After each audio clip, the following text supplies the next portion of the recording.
Olá pessoal, então vamos para a questão 5, que diz, identifique entre as proposições a seguir aquela que apresenta equívoco ou inadequação conceitual.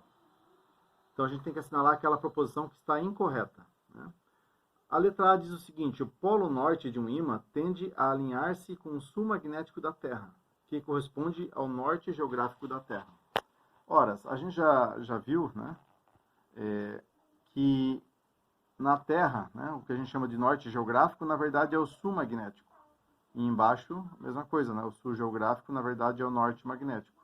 Porque quando a gente tem uma bússola ou um ímã que pode girar livremente, o polo norte desse ímã, ele vai apontar, ele vai se alinhar com o sul magnético da Terra, que é o norte geográfico, né? Que é o que acontece, que a gente viu acontecer com as bússolas, por exemplo, né? Então a proposição A está correta. A letra B. A letra B diz o seguinte: se dobrarmos ao mesmo tempo o número de espiras e o comprimento de uma bobina do tipo solenoide, manteremos inalterado o valor do campo magnético no centro da mesma. Então, se a gente pegar a fórmula do campo magnético no centro de um solenoide, a gente vai ver que ele é a permeabilidade magnética vezes a corrente do solenoide vezes o número de espiras do solenoide, né, dividido pelo seu comprimento, né? Então a gente consegue ver que não adianta, né? Ele não vai mudar o valor do campo magnético se eu, por exemplo, dobrar aqui o número de espiras e dobrar ao mesmo tempo o comprimento do solenoide, ele fica esse sobre esse, ou seja, não vai alterar, né? 2 sobre 2 vai dar 1, né? Por exemplo, se eu tenho aqui 10 e 10, eu dobrar para 20 e 20, não vai alterar o valor de B, né? Eles estão dividindo-os aqui. Então a proposição B está correta. Um adendo aqui, né, o solenoide é um dos dispositivos mais usados hoje em dia nas tecnologias, né, por exemplo, nos dispositivos de trava e de destrava, é tudo acionado por solenoide, tá? Na letra C, dois fios longos e paralelos se atraem quando estão passando por correntes elétricas no mesmo sentido.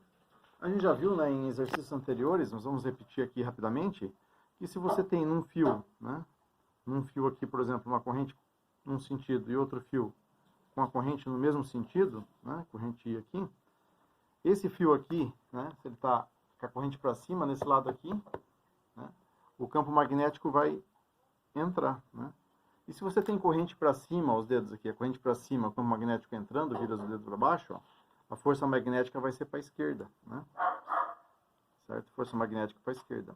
Esse fio I aqui, corrente para cima, ó, os dedos aqui saindo, vai gerar aqui no outro lado um campo magnético saindo, né? Certo?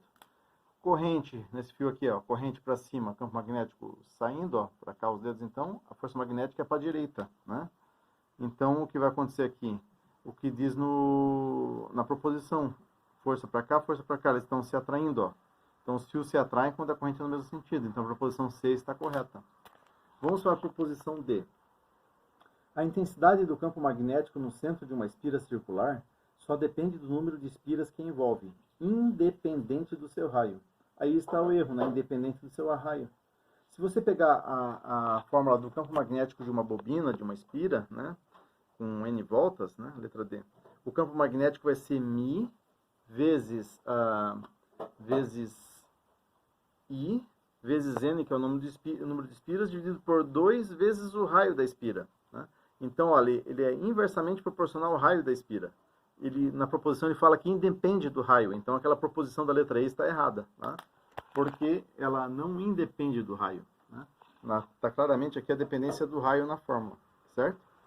E na letra E, a gente já achou errada, né? Mas vamos ver se a letra E está certa, né? Ao se dividir um ímã em 3 pedaços, formam-se 3 novos ímãs, né?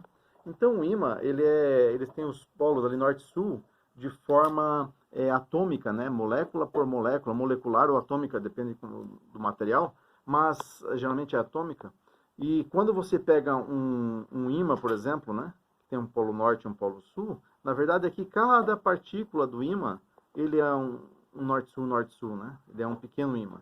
Então se você pega aqui e corta em 3 pedaços, e você vai ter 3 pequenos ímãs com norte-sul, norte-sul, norte-sul, né? Então a proposição E está correta. Então a alternativa da questão 5, aquela que está errada, né, seria a letra D. A resposta, o gabarito é a letra D, que é a proposição que está inadequada.